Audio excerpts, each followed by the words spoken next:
In this video, we're going to do some problem solving involving linear equations.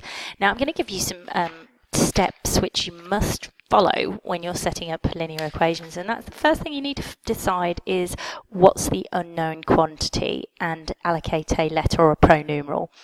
Then you need to decide which operations are involved, translate the problem into a linear equation and check that it's correct. Then you've got to go and solve that linear equation, and then you check your solution satisfies the original problem. And then usually to finish, you write your sentence in sentence form and relate it to the original problem. Okay, so here are the notes. Let's go on and do an example. All right, so what number must be added to both the numerator and the denominator of the fraction 1/3 to get 7/8? So first of all, we need to allocate a letter. So I'm going to let x be the unknown number. And I'm literally going to form the equation by adding x to the top of the fraction and to the bottom of the fraction. So 1 is the numerator plus x, and then on the bottom we've got 3 plus x, and then equals 7/8. Now what we've done is we've formed an equation, so the next step is to solve that equation. Solving this equation means I need to make sure I move this denominator up here because it's divided by, so inverse that's multiply, and at the same time I'm going to multiply by 8, so it goes up here. So I get 8 times 1 plus x equals 7 times 3 plus x, and I'm going to expand those brackets to give me 8 plus 8x equals 21 plus 7x. Now I've just got to solve it, so I look for the smaller amount of the x, which is 7x, and I'm going to subtract 7x from each side to give me 8 plus x equals 21.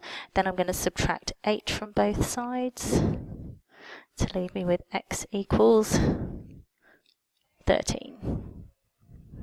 Okay, now we've solved it, we just need to check. So I'm going to sub 13 back into the left-hand side to check. So 1 plus 13 over 3 plus 13 equals 7/8 hopefully. So 1 plus 13 is 14 over 16.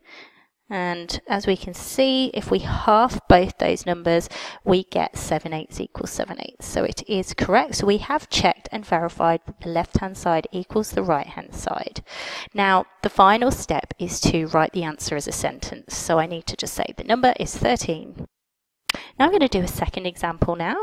So we've got a car travelling for 2 hours at a certain speed and then 3 hours more at a speed 10 kilometers per hour faster than this.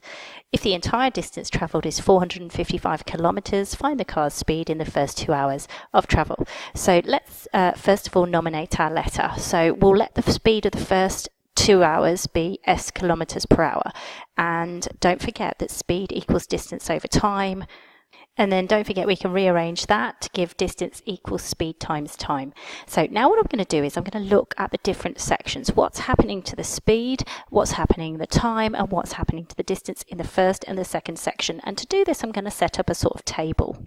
So let's have a look at the speed in the first section. Well, we've called that our letter S, our unknown letter S. Round 4 was 2 hours.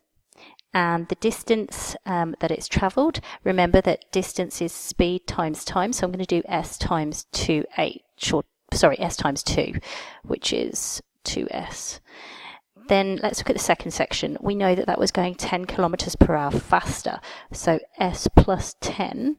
We also were told in the question that that went on for 3 hours. We'll just write 3 there, so I know it's in hours. And then obviously distance is speed times time, so I'm going to multiply this by this using brackets. 3s plus 10. Obviously I'll probably need to expand that in a minute.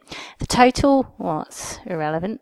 The total I guess was 5 hours there, but it's relevant, might be relevant later on. And this total here was 455. Remember the total distance travelled was 455 kilometres.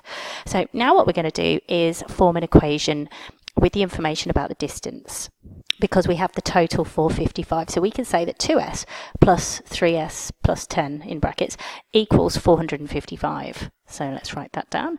So 2s plus 3 bracket s plus 10 equals 455.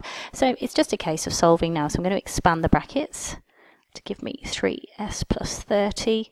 Got to be careful that's an s, not 35. and now I'm going to solve, but I can collect together the 25 and the 30 to give me, sorry, again, that's not 25, that's 2s. See, I've got to be careful there because I've used a letter that looks similar to a 5. So I can add together the 2s and the 3s, which is 5s plus 30 equals 455. Next stage, I'm going to subtract 30 from both sides. And doing so leaves me with 425 equals 5s. And now I'm going to divide by 5, leaving me with my answer. So s, the speed, remember in the first section, is 425 divided by 5, which is 85. So the speed in the first section, I will verify this in a minute, is 85 kilometers per hour. Let's just verify now. Okay, so we need to go back to our original equation, which was 2s plus 3s plus 10 equals 455, and I'm going to sub 85 in there for s.